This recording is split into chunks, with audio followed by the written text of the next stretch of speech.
TV.com. And I'm George Moss, the host of the program called What's Going On. And we are on the number one network. Don't tell me I can remember this part. The number one network here in the city of Flint, Genesee County. And if you want our zip code, I can send you that to you as well. Want you to stay tuned for the next hour. We're here from 2 o'clock to 3. And we're going to say a few things here about some of the nonsense that's going. Where do we start? We're going to talk about some of the nonsense going on in the country, and I'm going to be kind of emoting. Let's see, what's that word? Ranting. I'm ranting. I'm going to be ranting today on the program that came on last night on Fox. And Fox, I have a hard time. I'm having a hard time listening to Fox.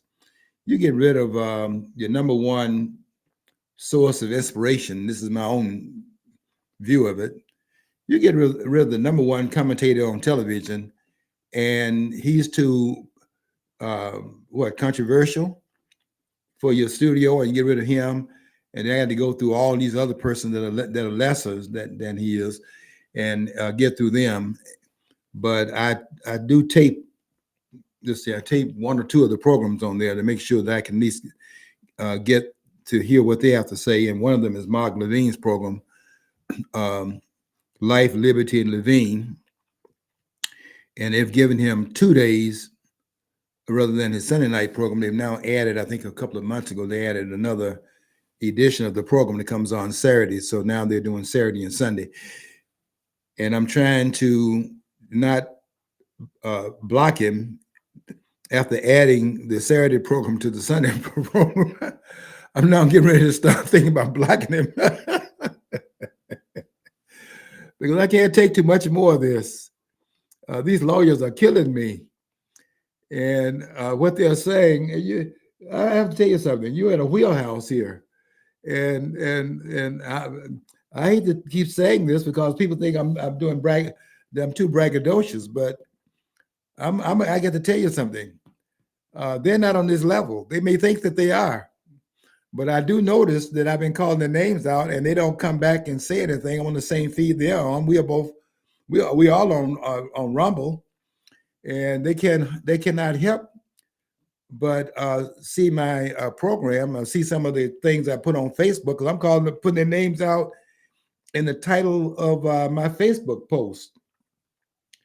And so don't be out there acting like I'm some gadfly here. And that I'm not calling you out on some things that are of some substance in terms of what you're saying, because I do not agree with what you're saying. And I know for a fact, because you see, we all got these degrees. You know, I admit, you say Eastern, they start turning their nose up and things like that. They think you're supposed to say Harvard and Yale and Cornell, Brown, Stanford. Let's see, what are some of the others? And if you're not mentioning these Ivy League universities, they start turning their nose up. I'm a graduate of Eastern. I have 2 degrees from Eastern. And I would put my scholarship next to any of the scholars out here in this area in which I speak. And I speak authoritatively in this area. And when I hear people coming in here in this area talking about things that I know that they know not, and they're in a wheelhouse. That's where they are, and they're saying things that I find unconscionable. And I found what Mark Levin did last night on his program. I added his name to the list of those that I'm calling out, both in the scholarly domain and also these judges that are in this area, because they have to be called out too. These judges that are sitting on the Supreme Court, this is horrendous what's happening in this country. We have people that are sitting over the law. And the assumption is that if they are the jurists, they are up there to adjudicate the law based upon the Constitution of the United States, and they're not doing that. No matter what their claims are, they're not doing that. And I'm going to call them out, because if we don't get this ship of state, which Tucker Carlson, they got rid of him from Fox. He has a book out called Ship of Fools, and I'm about there. So are we there yet? I'm kind of like there yet, because I'm getting to see that we don't have people in these power centers. I'm talking about the legislative branch, the executive branch, and the judicial branch of government, where you would think we would have, in those three branches of government, we'd have the best and the brightest. Do you think we have the best and brightest when you have people like, let me call some names out here, because I'm not shy. I'm not shy about calling names out. And I call them out to see if they'll come out of hiding and come out and challenge some things that I'm saying. I don't mind being challenged. That's why I call the names out, so you can come out and defend what you're saying. But you think we have the best and brightest in terms of our legislative branch when we have people in there like Alexandria Ocasio-Cortez, and that's the best we can do in New York? That's in the House of Representatives. I can understand. So you got the pigeonholing into the districts. Okay, what about the state level? You got Charles Schumer, one of the senators in the Congress from New York. Is that the best we can do? And then over Missouri, riding this wave of these accusations of these racist things that are happening in different parts of the country, that we're just saturated with racism in the country, and they elect people like Cori Bush as a representative in Missouri. Is that the best you can do in Missouri? Cori Bush? Are you kidding me? What do these people know? Alexandra Ocasio-Cortez, before she was a know-it-all, but really a know-nothing, this woman was a bartender. Thanks, John. Was a bartender, and now she's a know-it-all with a bachelor's degree from University. What's that university? I think it was Boston, wasn't it? No, not Boston. It's Boston University, the same university Martin Luther King finished. I'm gonna look it up. Okay. Yeah, look that up. I think it was Boston University. I saw. Okay, it could. I think you're right. But I checked that because I know King came out of that university also, and King had plagiarized his way through the university based upon Cleveland Carson's work. I'm sorry, if you're gonna come out with these degrees, at least have the information that the degree represents, and you can't do that through plagiarism. And that's what they're now accusing this person that's leading Harvard University. And they're saying that I was listening to Carol Swain, formerly of the professor at Vanderbilt, and they kind of ran her out prematurely from Vanderbilt. She retired early and went off. It rolled off into the sunset. She was at one time at Princeton. Now her latter years at the university level was at Vanderbilt, and she was getting so much pressure there. I'm sure she was pretty much, you don't fire you. What they do is they make it so that it's so inconvenient for you to be there that you take an early exit if you're capable of getting some use out of your tenured position at these universities. But okay, what is it? It was Boston. Is it Boston? Yeah, hold on. What just popped up here? Yeah, she graduated. She attended Boston University, where she double majored in international relations and economics, which would be relevant. She graduated cum laude. I haven't seen it ever. Yeah, I'm in the area. I'm in somewhere in that area, I see no evidence of any scholarly acumen on the part of Alexandria Cortez. I don't think she knows anything. And some of these degrees, if they were honest enough, they get out here where people have these degrees that commensurate with degrees they have, and they see what they know, and then they compare what they know. If they were honest enough, they go back and hand those degrees back.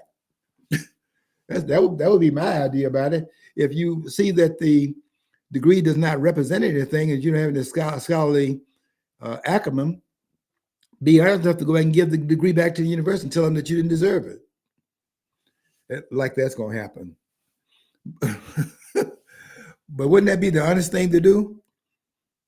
And and some of them, like Corey Bush, I don't think, to me, I wondered about if you got a high school diploma saying the thing she's saying. This woman is a tone deaf idiot. But you know how it is now. They get out there and they get in front of some folks and they claim the horrors of the system and look, woe is me, this guy's beat down because this man was racist, and you ride it like you're going to go in there and correct something, go in there and start emoting from the Congress. You think they're doing something when all they're doing is raising a lot of political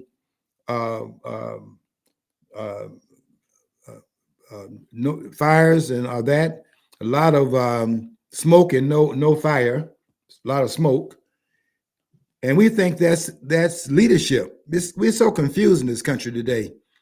We think people get in these positions and they keep talking about the problem. Okay, fine. We understand that we have a problem. What are some solutions to the problem you're talking about? Not only Mark Levin, every week, Mark Levin, all Mark Levin does, from what I can see, is talk down to the American people, as if he's a scholar in the area that he talks about. He's going to teach this past Sunday. He's going to teach the people about impeachment. Now, I agree that Biden ought to be impeached, but that's not really the issue. Biden should be removed through the use of the impeachment process. And that's what they don't understand. That's what Mark Levin doesn't understand.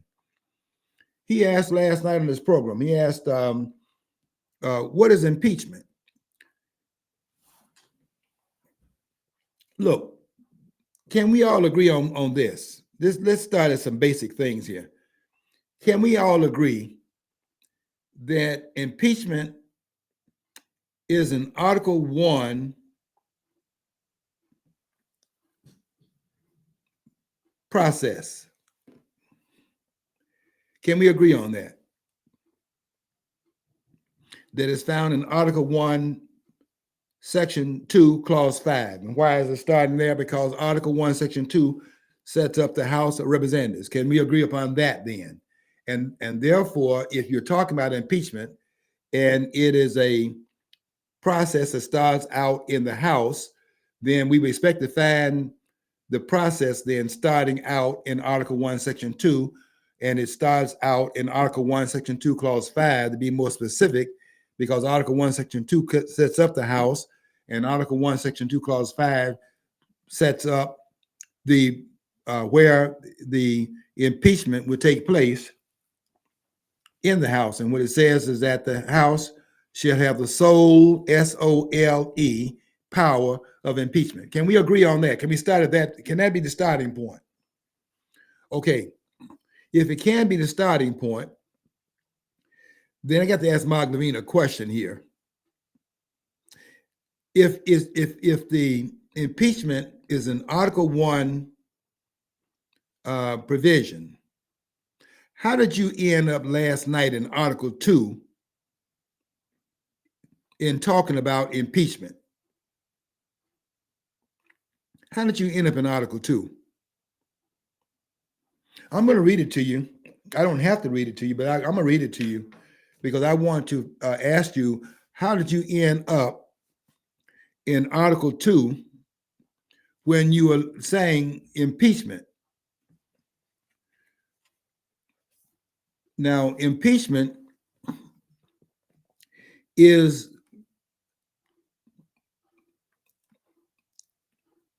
something that takes place in the House of Representatives. That's where the impeachment takes place. If you're going to refer the impeachment to trial, and I want to tell Lawrence Tribe this. He's on Rumble, so I'm going to tell him this. You made the comment that impeachment has not occurred until it's referred to the Senate for trial. Can you show that to me in the Constitution? Or did you make that up?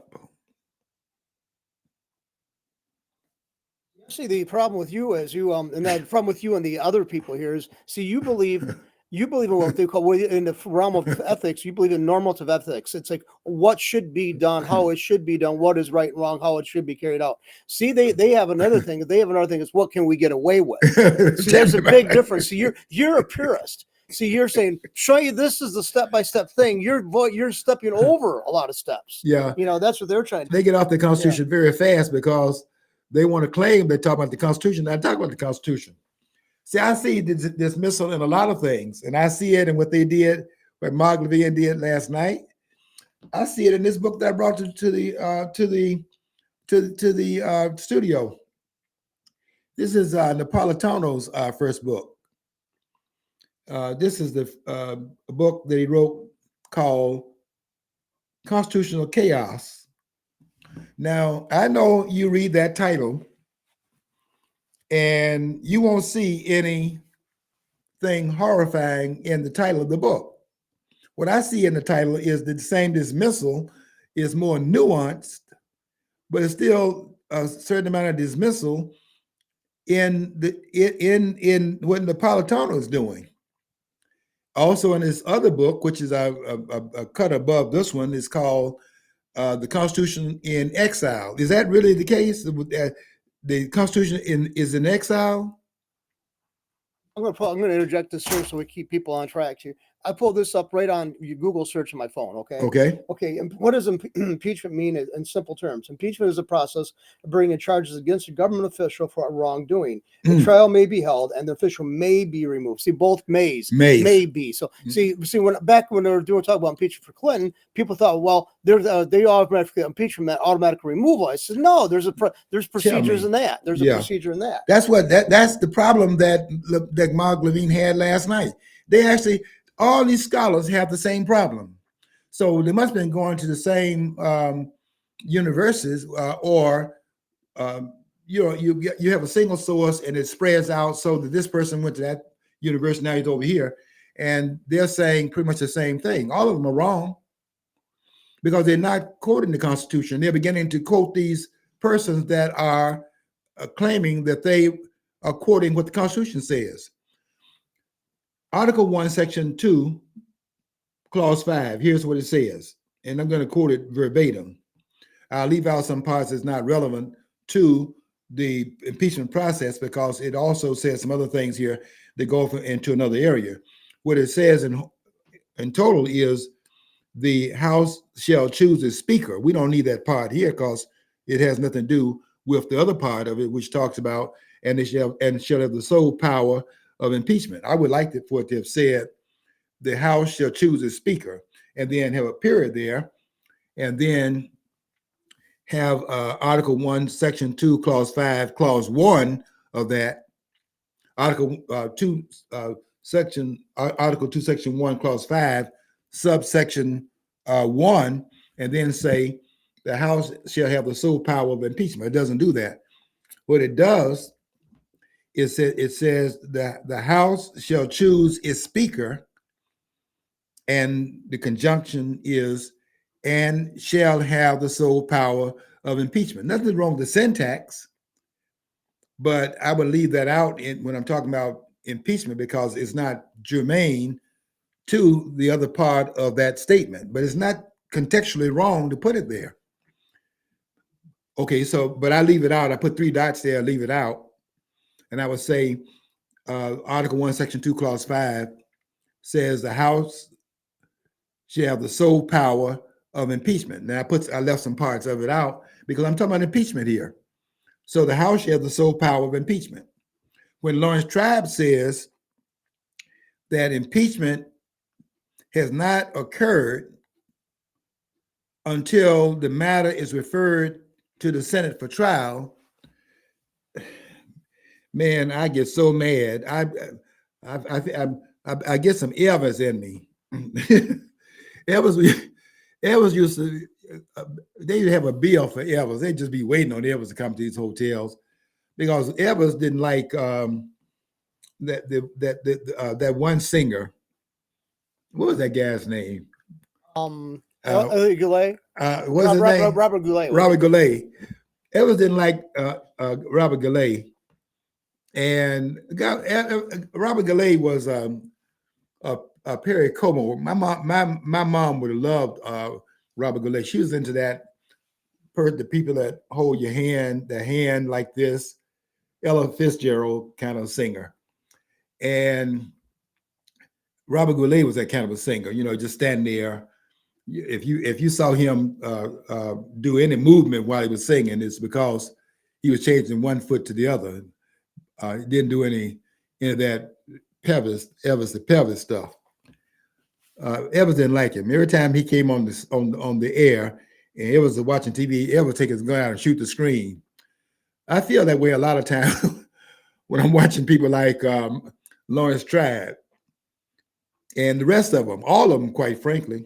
All of them saying the same thing, and all of them are wrong. Oh, by the way, I looked up the alma mater from the Mark Levin. And, he was from Temple University, which is in Philadelphia. Yeah, Philadelphia. And same school that Bill Cosby went to. But basically, it's a state-run school, and state. So tell me about it. So your school, you have Eastern Michigan, plus you taught at University of Michigan Flint. Yeah. Yours is comparable. Your background's comparable. I thought he's from the East Coast and being prominent. I thought he's from like Harvard, Yale, Princeton. And he's basically from schools. I would say equate pretty much with the standard that you went to. Yeah. But see, they don't see the thing about them and their training. The training is in a separate domain. Quite frankly, that's what I wasn't getting. I couldn't when I was listening to them. I kept saying, why are they saying that? And I couldn't figure out. If the training was commensurate, we're being trained in the same area. Where did they get that from? That understanding from? How is Lawrence Tribe saying that impeachment has not occurred until the matter is referred to the Senate for trial? How is he saying that? Not based on the Constitution, because the Constitution says what I said it says. You can go check it out for yourself. See, but look at Article 1, Section 2, Clause 5, and read it for yourself. See, the thing is that when a person's trained as a lawyer, they find ways. See, they forget to tell you that they found a way of eliminating steps or jumping ahead. See, you're looking straight forward to what the thing is. The problem with America is it's one off the rails and hasn't no longer followed the Constitution and the Bill of Rights. Yeah, that's what I had to understand, because I knew that they were not saying what the document says. And I think that's the same kind of it's more nuanced with this title of Napolitano's book, which is called Constitutional Chaos, and then an updated version of the same nuanced view, the Constitution in exile. Is that really the case? The Constitution in exile? Just because you doing what Alcee Hastings did, the late Alcee Hastings, former representative of Florida, that said the law is what we say it is. If the law is what you say it is, then is the Constitution in exile because you refuse to abide by it? Let's talk about the real issue here. We have these people in government. I call them something different. Yesterday, they don't, and that's I know yesterday on my post, I normally get the same people that would come on my post and they'll put down their like or whatever. I make some comments about it. Yesterday, I came back to my post later on last night. I didn't have a single person that had commented on that post. I scared them all off. I tell you why I scared them all off. I was talking about Jack Smith, and I was calling them what they are, savages. I use that word savage when talking about these government officials. I guess if I call them barbarians, it would have been better. But the way I see them, if you up there using the Constitution for your own ends, I see you I see you as a barbarian, but I see you beyond that point, because I don't think barbarians inside the gate quite gets it. I think look at you as a savage. You don't want to follow the Constitution of the United States. Okay, you're a savage. I'm not playing in the game. Say, look, folks, I have to tell you something. I'm not playing any games here. This is serious business. We are in the hands of people who are taking this country from the framers of this country and taking it from the American people, taking it out of our hands in real time. And we got to challenge them on this. In fact, I'll tell you this as well. We have got to win in 2024. Because if we don't win, and when I say win, I'm saying to put somebody in there that they do not like and do not want in that office, because they know that person will be in the hands of the people who put him there. There are no allies he'll have inside of government. The only ally he'll have are those that are outside of the mainstream, and that would be the American people. It's not that he's a savior. So the American people are the savior. So I would, if I were Trump, what I would do is demand like a live stream all everything that I'm talking to Congress when he addressed Congress or whenever. If he did that, I would have a sister on the live stream my own stuff, my own platform, my trolls. I would actually go to the American people and let everything we are dealing with be aired every minute of it. That's right. So just show who is the one throwing this country under the bus. That's right, John, and that's why he has his own network, Truth Social. The only way you're gonna get a fair deal is to, in fact, get your message out through that which you control. If you don't control Fox, look what happened to their this was the number one person on live television. There was nobody bigger than Tucker Carlson. The man was pulling in 2 and 3 million people a night, and was the person of the forerunner into the evening program. They had him coming on at 8 o'clock. He was a lead in to Sean Hannity. Sean Hannity was a lead in to Laura Ingraham. And they would have, they got Guffield up there now, moved him up into the 10 o'clock slot, and moved up in the 7 o'clock slot and moved Laura Ingraham. Why? Because when you move Carson out of the 8 o'clock slot, it weaken all the other things that happen thereafter. They don't have the carry into other programs. Yeah, they have a strong beginning lineup in the evening, and if there's some fall off, it's so high at the first level that you're still getting the residuals in your follow-up program. He wasn't able to sustain it at 10 o'clock. It was doing with Laura Ingraham. It was Sean Hannity, 9 o'clock, 10 o'clock, Laura Ingraham. But look at the fall off from 7 o'clock. It's not the same thing with the person talks about this is my world and all of that he does. He doesn't have the it's not the same.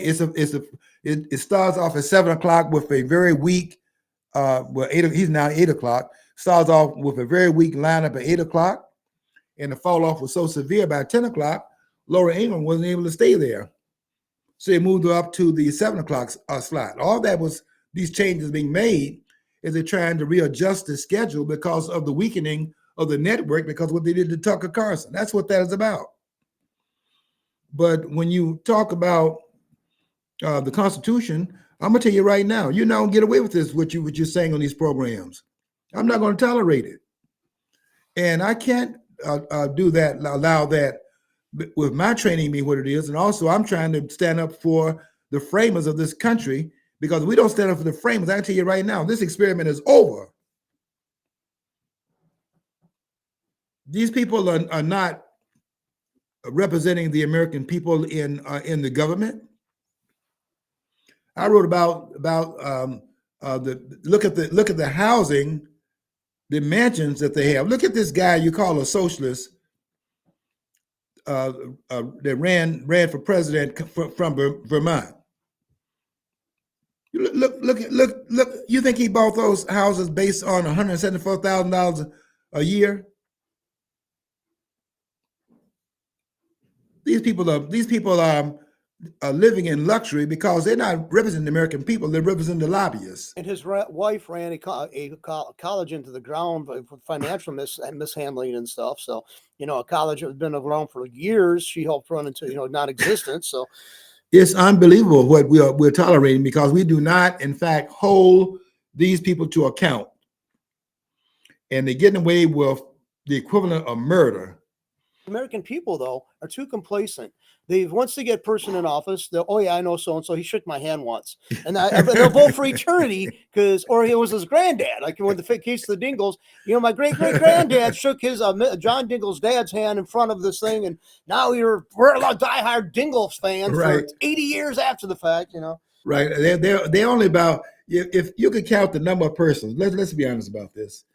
You can count the number of persons in Congress right now that are representing the American people. You can count them on one hand.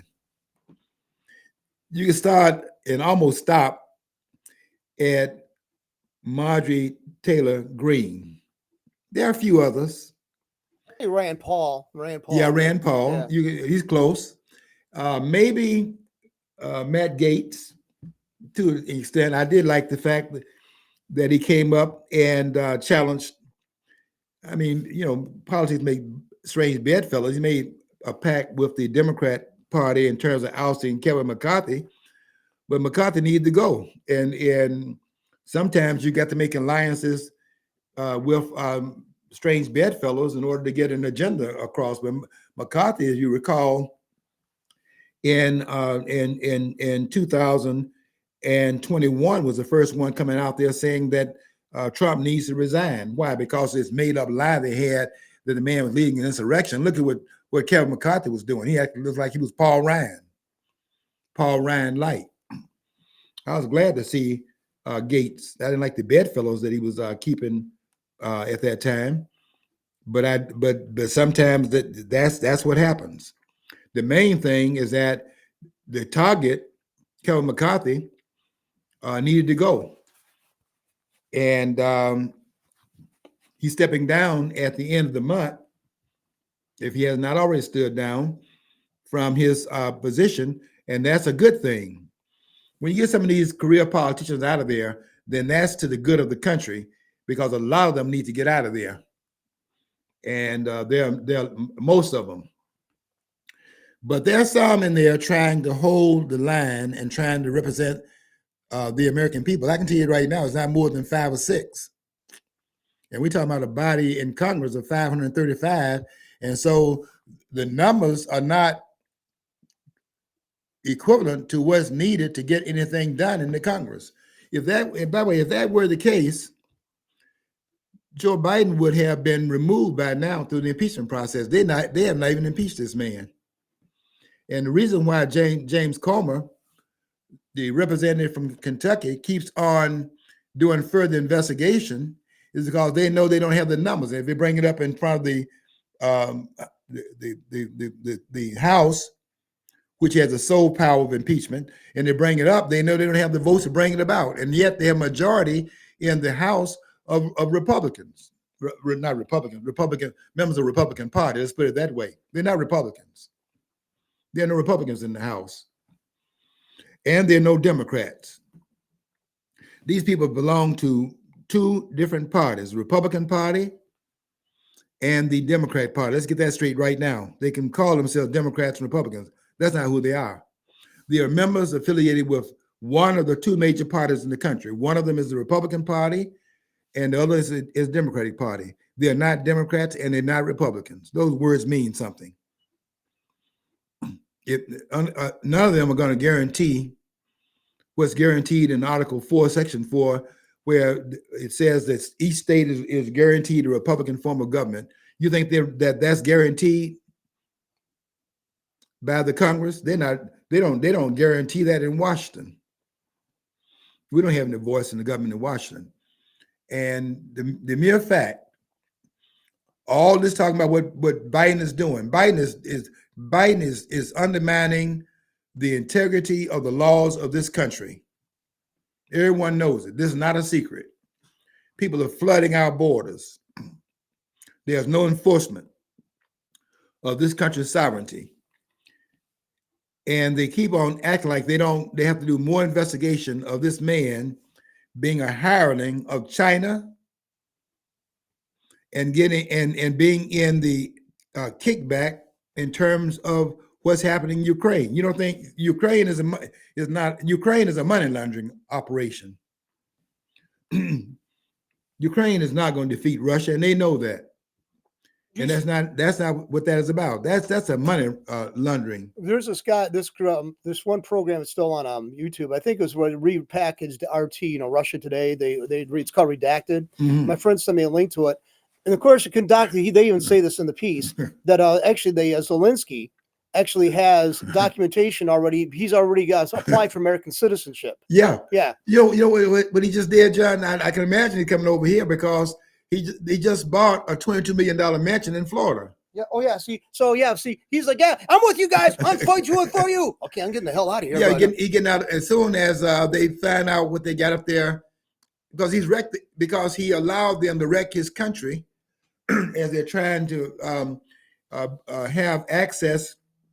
These are globalists. They're trying to get access to Eastern Europe because it's a global reach, and Putin is standing in their way because NATO they're using NATO as a battering ram going into Eastern Europe. The influence in Eastern Europe is Russia, and then from there in China and that and NATO, the North Atlantic Treaty Organization, get a map out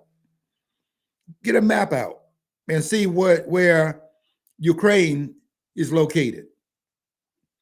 They had a map that didn't have any of the countries in the map, and it was asking people, can you identify where Ukraine is? Well, very few persons were able to do it. But Ukraine is on the southwestern border, touches the southwest border of Russia. Now ask yourself the question, how can NATO in 1949 be 12 nations on the North Atlantic? Now there are 31 nations in NATO, and where those other 18, 19 nations come from? Couldn't come from Western Europe. So where are they? They're in Eastern Europe.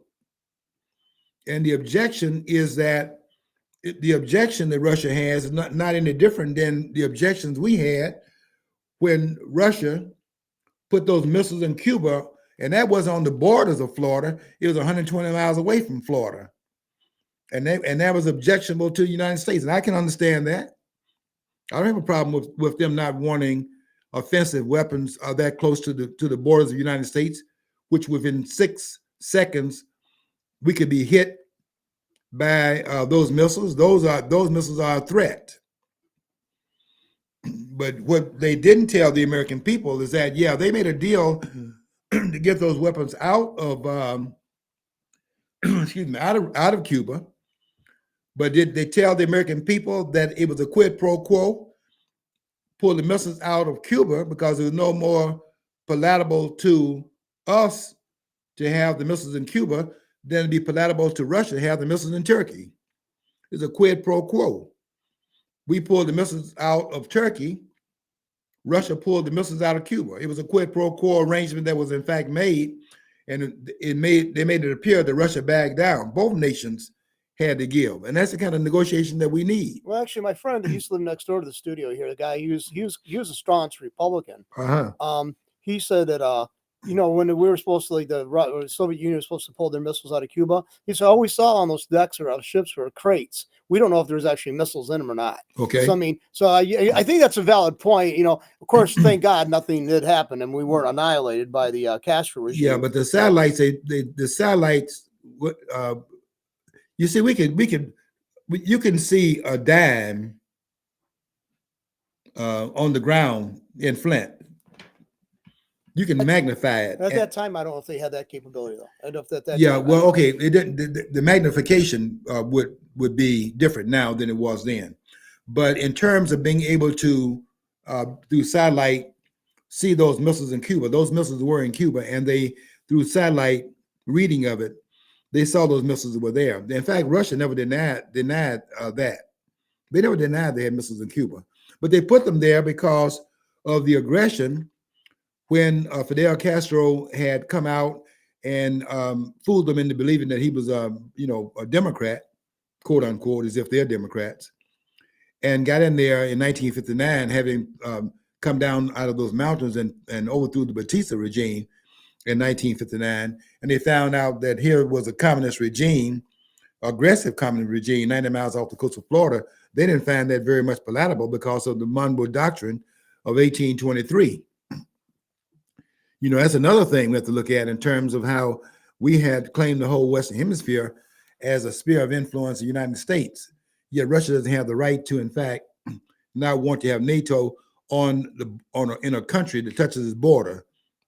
That's too much aggression on the part of Russia.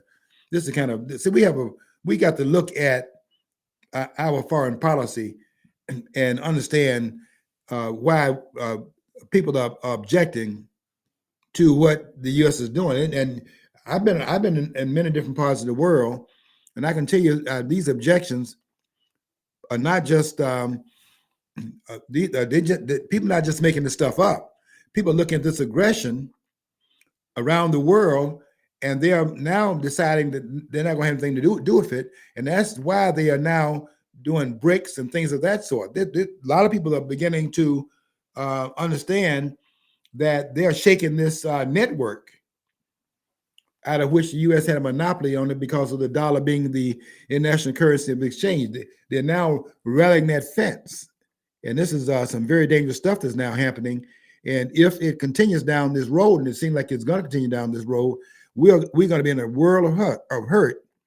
Because if the dollar is no longer the Federal Reserve, then the printing of all that money that's circulating all over the world and exporting all that inflation is caused by the printing of these excess dollars that are being held all over the world, those dollars are coming back to these shores here. And inflation is going to be such that you won't be able to go out there and buy a sandwich with these dollars. That's how worthless the currency is going to be. These are some very dangerous times. It's all happening on Biden's watch. And Biden should be, is it correct to say Biden should be impeached? Biden should be removed through the use of the impeachment process. The process starts out in the House under Article 1, Section 2, Clause 5. But the process is that once the impeachment takes place in the House, it's referred to the Senate in Article 1, Section 3, Clause 6 for the trial. What the scholars are confused about is, and this has happened every time there's been an impeachment, they think that because of impeachment, it has to be referred to the Senate for trial. I'm telling you this. The Constitution does not require a trial. But if you're going to bring about removal, yes, a trial in that case is necessary. But what I'm saying here, nobody else is saying it. And that's why I say that none of them understand the Constitution. And they're not going to say anything about that, of what I'm saying here. And I dare them to get on any network and challenge anything I'm saying here. And they're not going to do it. And I'll tell you why they're not going to do it. They're not qualified. And if they think they're qualified, Paul Robeson, here I stand on my scholarship. Let them stand on theirs. They're making a lot of statements. Let them defend it.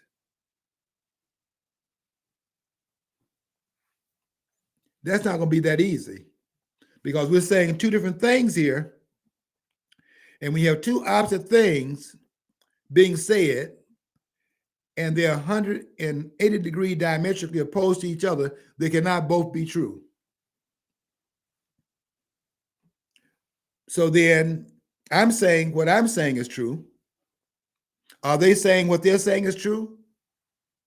Or are they just saying it and hoping that it will not be challenged? Well, it's not going to go without being challenged here. I'm challenging it, and I'm calling names out in doing so. And if they can defend it, then let them do so. That's all I'm asking. For a hearing on the merits. They want to debate everything. Let them debate this. They now get away with this, what they're saying. Look, you don't have to. I know it's happened every time.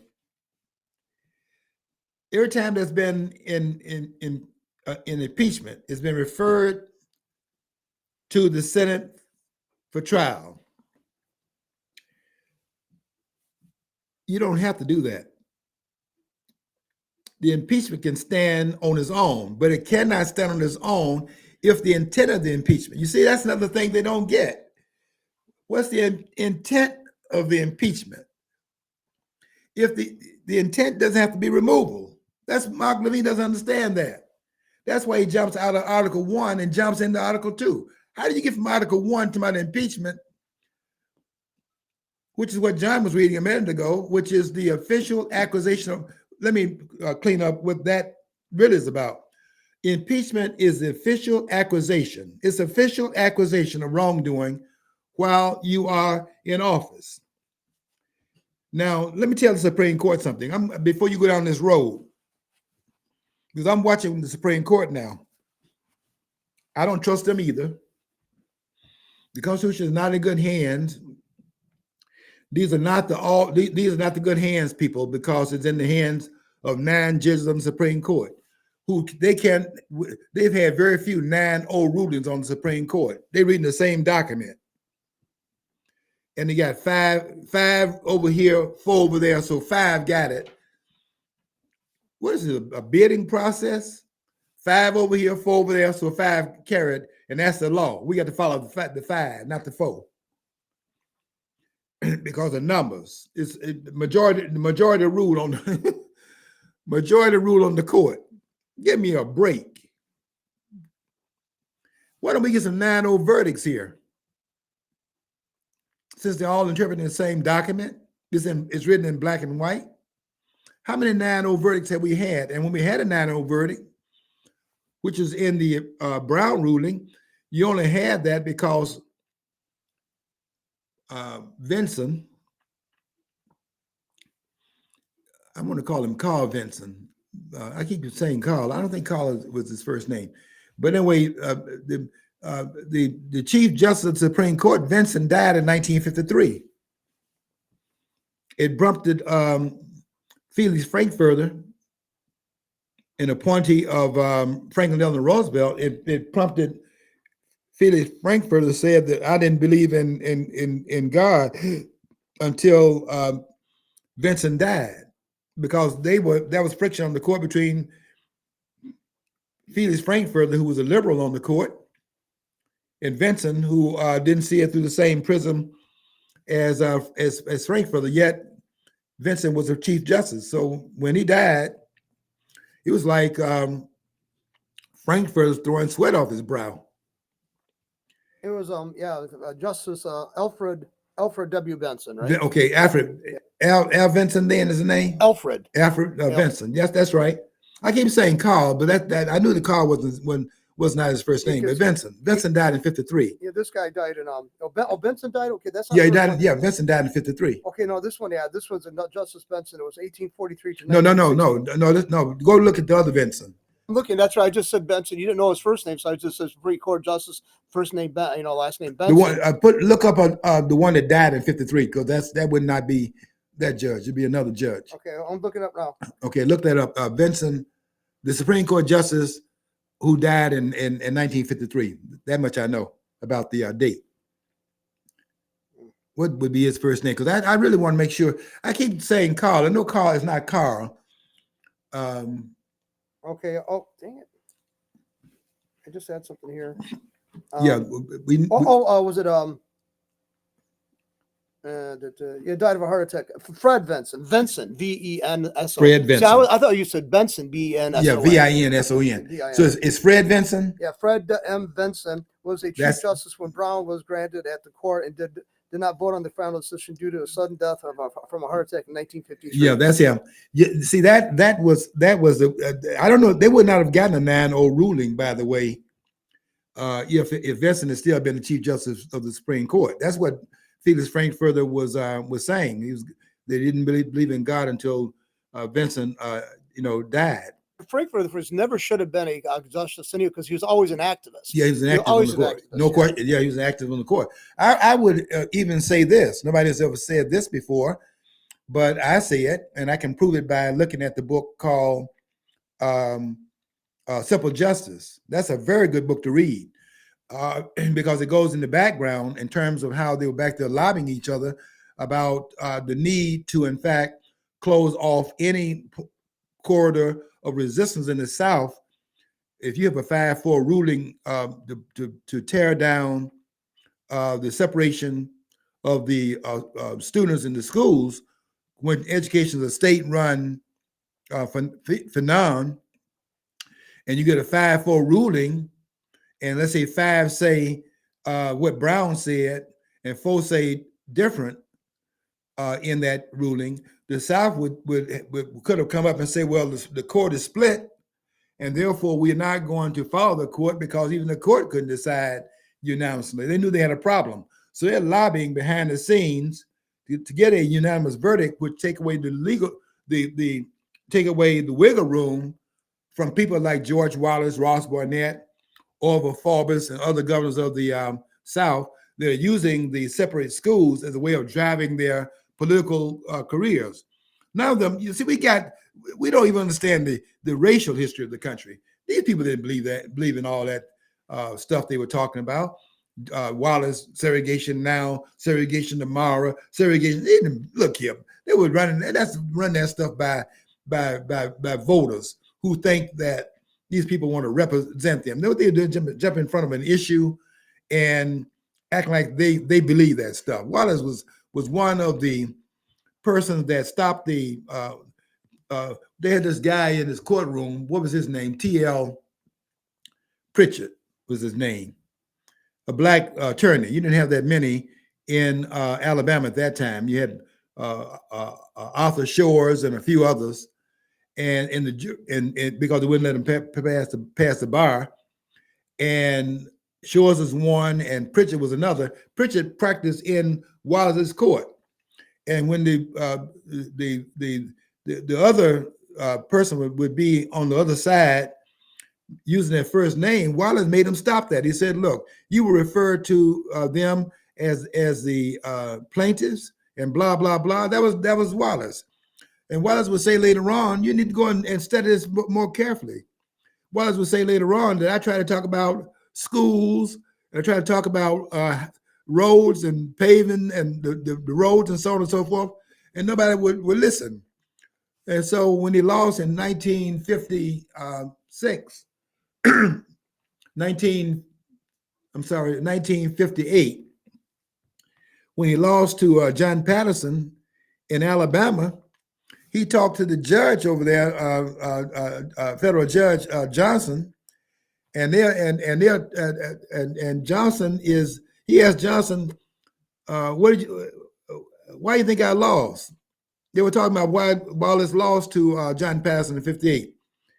And these are Wallace's words in 58. He said, Patterson out-niggered me. That's what happened. And Wallace had then decided, talking about the paving the roads and giving enough money to making schools would be equivalent in the South that they were in the North, where you wouldn't be put back if you transferred out of a Southern school to a Northern school. You would have commensurate education so that you're not being put back if you went from the South to the North, to equalize the education, make the schools better, and so on and so forth. Wallace was talking about that. Everybody was saying, yawning, and who wants to hear that? So he said he would never be out niggered again. And then in 62, when he ran again, he said segregation today, segregation tomorrow, and segregation forever. And so when they had,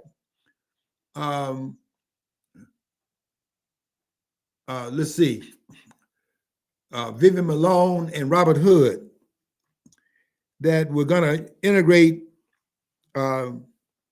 University of Alabama, Wallace stood in the schoolhouse door and got all that camera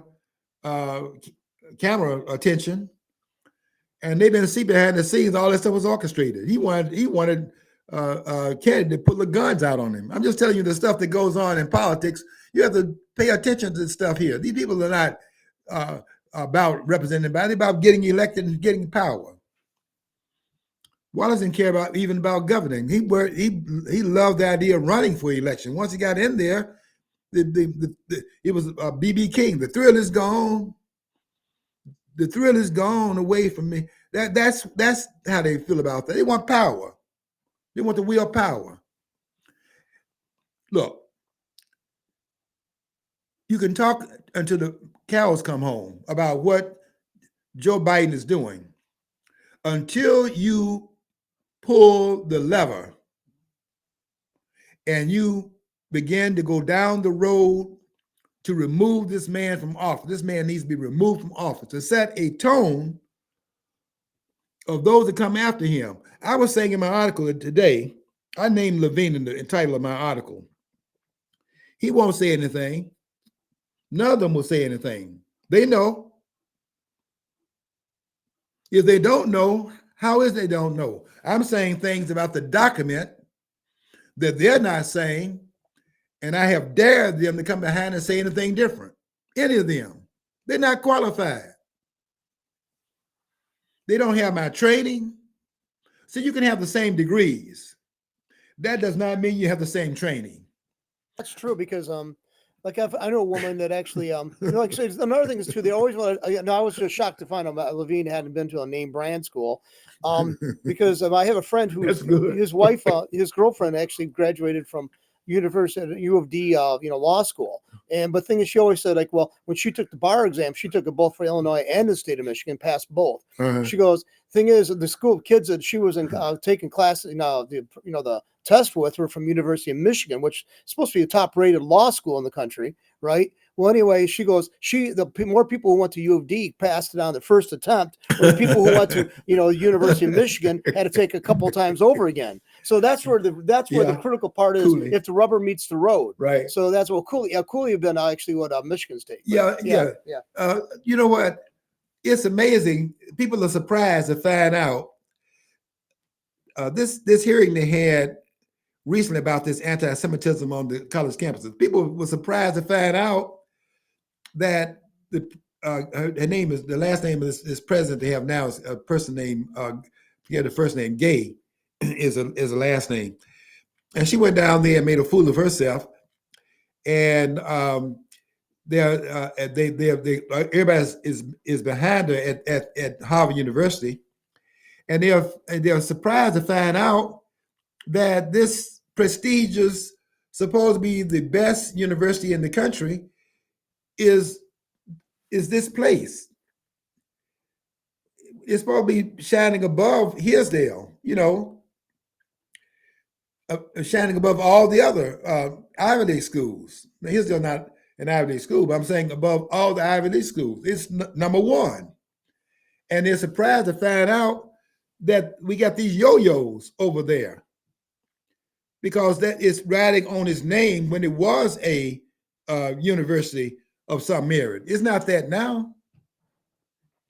And these persons like Lawrence Tribe that are emeritus professors there, what Lawrence Tribe says, it makes me want to do what Evers did to Robert Galley when he came on the screen. I'm not going to do that to my television set because they don't last that long. My son-in-law, my son-in-law bought me a flat screen. Those things last about what, 5 years? They don't last any time. The one that it sits on top of, I've had that thing since the 1980s or 1990s. It's still working, but who wants to watch flat screen? Who wants to watch TV on those other old sets now? Because the modification, the magnification of the image is much. There are more resolutions in the flat screen, so everybody watch that. So my flat screen sits on top of the old one, but the old one still works. Let's see how long the flat screen works. They tell me that they can't even fix those anymore because the network. Okay, don't get me off on that, but let's see how long that lasts. But I'm telling what I'm saying here is that you can I'm not going to shoot the screen out, but you cannot come on my set and say what they're saying, and I don't feel like taking that gun and shooting that screen like Elza do when Robert Goulet came on there, because I feel as strongly about it as he felt about that singing. That's his area. Evans was the #1 rock and roll artist in the history of the world. I liked him. I grew up with him, so I liked him. My mom would feel different about that. But I understand how he felt. I feel the same way about what they're doing on these programs talking about the Constitution. I'm not going to do any shooting because it was a little bit, it was a little bit off. You can't. Okay, don't get me started with that. But Evans would actually be shooting. They'd be putting light bulbs in swimming pools, and they would be sitting there shooting the light bulbs out of the swimming pool, glass all over the place. By the time he left, they were glad he was gone. I've been to the place where Evans was in Las Vegas, by the way, and I went into where I've been there. I know where they put him when he was the starring person in Las Vegas, Viva Las Vegas, and that's Evans there. They had a room up there, a suite up there for Evans on what floor? About the 30-something floor. You had the key to get up there. But I felt strong. I feel strongly about it. I know Evans' feeling about Goulet, because I feel the same way about Mark Levine. Now I named him there in my article. Lawrence Tribe, Jonathan Turley, Alan Dershowitz. I feel the same way. They get on TV talking about this stuff about what they're saying, and they're all wrong. And if I'm wrong, let them come out and I did an article. Let them come on that post and point out what the argument is on what I said. I called them out by name. All the heavyweights, all the lawyers. That's what they are. They're lawyers. And they claim to be constitutional scholars. They're not constitutional scholars. If they were, they would not be saying the things they're saying. And when you talk about impeachment, I'm the only scholar in this country saying that you don't even have to refer impeachment to the Senate.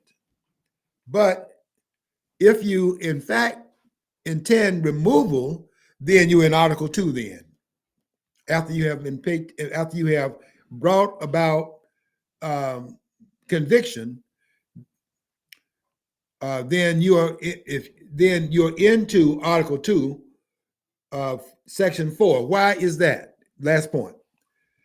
It's because, listen carefully, Article 2, Section 4 says the president, vice president, and all civil officers of the United States now, shall be removed from office upon impeachment for and conviction of treason, bribery, and other high crimes and misdemeanors.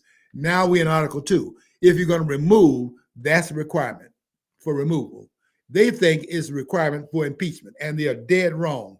And if I see them on TV, I better make sure I hide all my guns because I get so angry about it that I'm going to do a Goulet on them, but not really. Okay, that's my ranting today. But I dare any of these scholars to come behind and say anything. They will keep their mouths closed as they've done in the past, because I'm the scholar here. And if any of them think otherwise, here I stand. Okay, got to get out of here. Until next week, I want you to follow your dream. If you don't follow your dream, you'll never know what's on the other side of the rainbow.